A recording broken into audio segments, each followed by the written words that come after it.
एकरवे सर्ग मैं भक्तगणों आज वाल्मीकि रामायण में श्री राम की कैकेयी साथ बातचीत और वन में जाना स्वीकार करके उनका माता कौशल्या के पास आज्ञा लेने के लिए जाना, यह कथा आपको सुनाऊंगा। आप इसको ध्यानपूर्वक सुने। वह अपीड़ित था। मृत्यु के समान कष्टदायक वचन सुनकर भी शत्रुसूदन श्री राम व्यथित नहीं हुए। उन्होंने कैकेयी से इस प्रकार कहा, माँ बहुत अच्छा, ऐसा ही हो। मैं महाराज की प्रतिज्ञा का पालन करने के लिए जटा और तीर धारण करके वन में रहने के निमित्त अवश्य यहाँ से चला जाऊंगा, परंतु मैं यह जानना चाहता हूं कि आज दुर्जय तथा शत्रु का दमन करने वाले महाराज मुझसे पहले की तरह प्रसन्नतापूर्वक बोलते क्यों नहीं हैं। देवी, मैं तुम्हारे सामने ऐसी बात पूछ रहा हूं, इसीलिए तुम्हें क्रोध नहीं करना चाहिए। निश्चय चीर और जड़ा धारण करके मैं वन को चला जाऊंगा। तुम प्रश्न हो, राजा मेरे हितैषी, गुरु, पिता और कृतज्ञ हैं। इनकी आज्ञा होने पर मैं इनका कौन सा ऐसा प्रिय कार्य है जिससे निस्संग होकर न कर सकूं।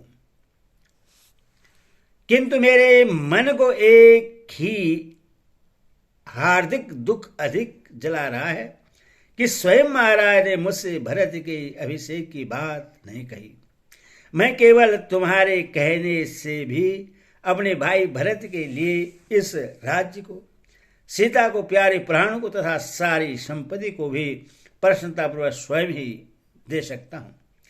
यदि स्वयं महाराज मेरे पिताजी आज्ञा दें और वह भी तुम्हारा प्रिय कार्य करने के लिए, तो मैं प्रतिज्ञा का पालन करते हुए उस कार्य को क्यों नहीं करूँगा।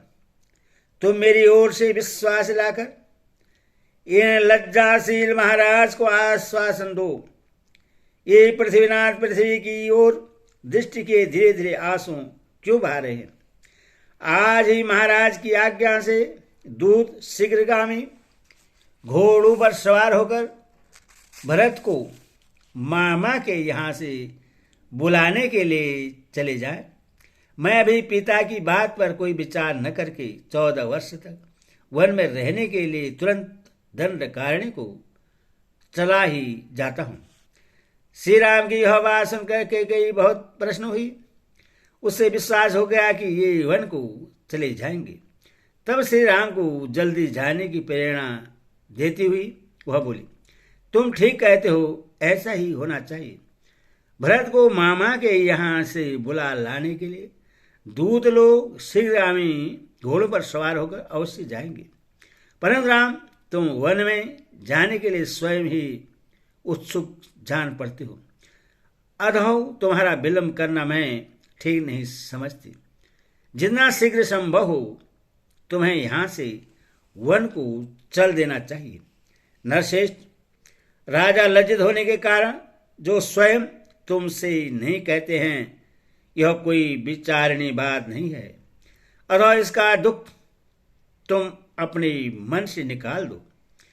श्री राम, तुम जब तक अत्यंत उतावली के साथ इस नगर से वन को नहीं चले जाते, तब तक तुम्हारे पिता स्नान अथवा भोजन नहीं करेंगे।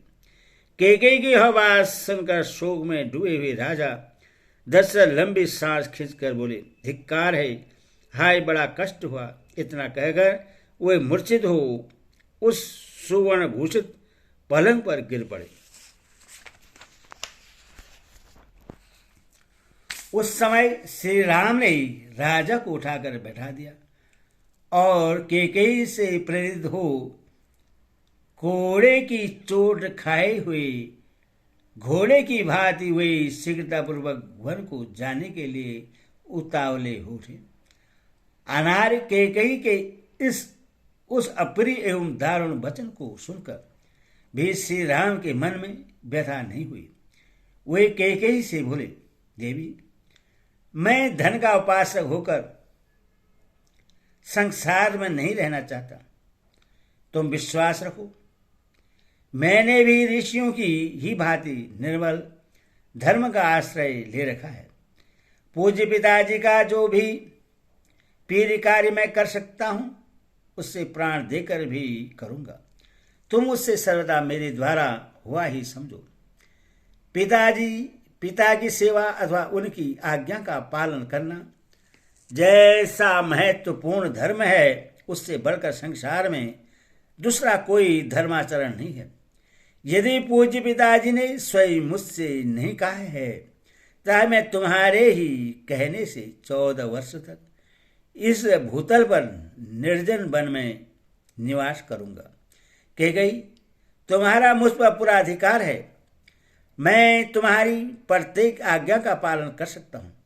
फिर भी तुमने स्वयं मुझसे न कहकर इस कार्य के लिए महाराज से कहा, इनको कष्ट दिया। इससे जान पड़ता है कि तुम मुझ में कोई गुण नहीं देखती हो। अच्छा, अब मैं माता कौशल्या से आज्ञा ले लूं और सीता को समझा बुझा लूं। उसके बाद आज ही विशाल दंडक वन की यात्रा करूंगा। तुम ऐसा प्रयत्न करना जिससे भरत इस राज्य का पालन और पिताजी की सेवा करते रहें, क्योंकि यही सनातन धर्म है। श्री राम का यह वचन सुनकर पिता को बहुत दुख हुआ। वे शोक के आवेग से कुछ बोल न सके, केवल फुट फुट कर रोने लगे।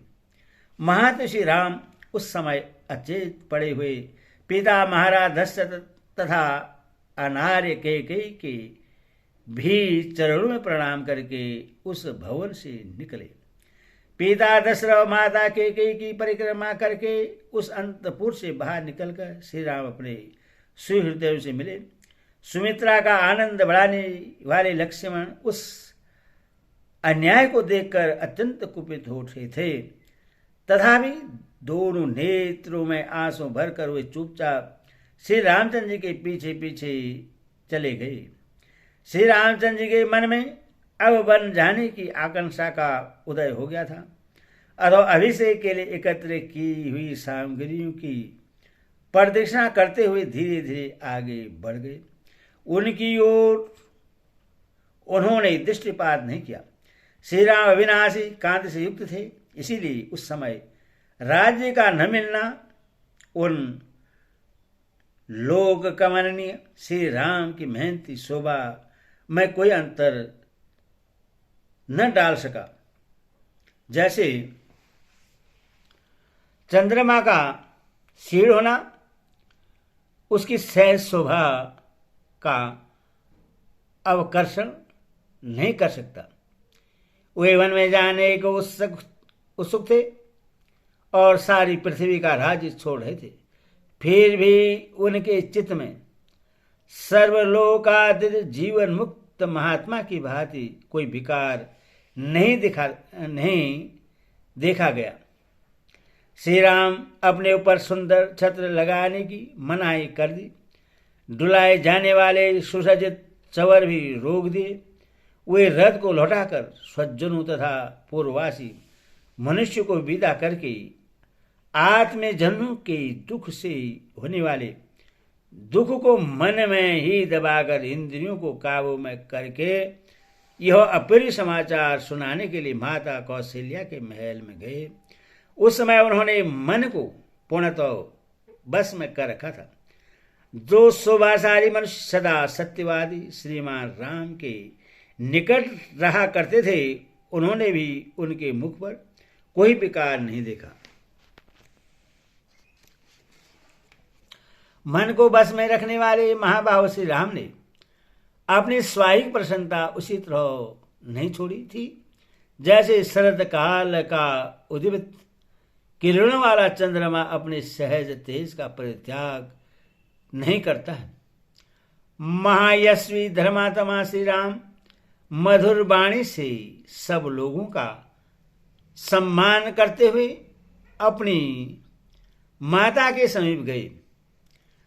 उस समय गुणों में श्री राम की ही समानता करने वाले महापराक्रमी भ्राता सुमित्रा कुमार लक्ष्मण भी अपने मानसिक दुख को मन में ही धारण किए हुए श्री राम के पीछे पीछे गए। अत्यंत आनंद से भरे हुए उस भवन में प्रवेश करके लौकिक दृष्टि से अपने अविष्ट अर्थ का विनाश हुआ देख कर भी हितैषी सुहृदयों के प्राणों पर संकट आ जाने की आशंका से श्री राम ने यहाँ अपने मुख पर कोई विकार नहीं प्रकट होने दिया। इस प्रकार वाल्मीकि अष्टधारी आदि काव्य अयोध्याकांड के में 19 सर्ग पूरा हुआ।